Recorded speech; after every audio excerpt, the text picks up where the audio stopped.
This is the project I built for Prabal. It is powered by Arduino. The Arduino is inside this. The project also has a display that asks for inputs. The inputs can be given using this potentiometer knob and can be confirmed using this OK button. The project also has a reset button.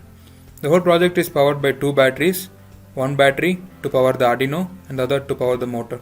To keep things simple, I have not used relays.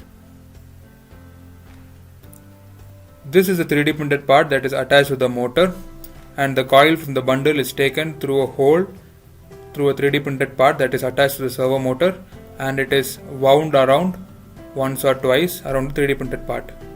Now let's see how it works. Turning on the Arduino. The Arduino is on. Display shows developed by Team Prabal.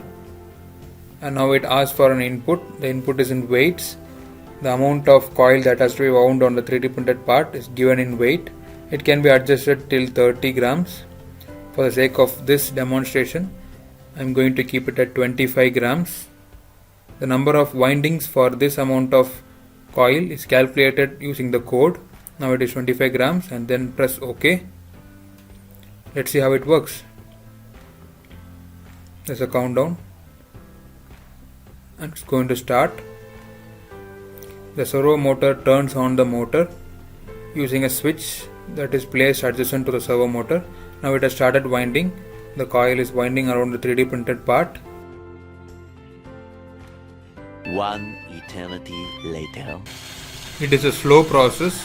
The servo motor plays an important role in distributing the coil throughout the 3D printed part. The Hall sensor counts the number of windings using interrupt function.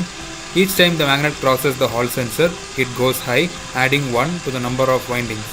As soon as the number of windings reaches the calculated value, the servo motor turns off the motor.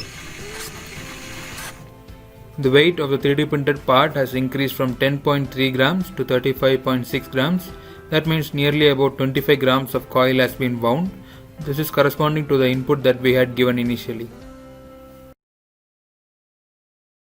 I believe I can fly. I believe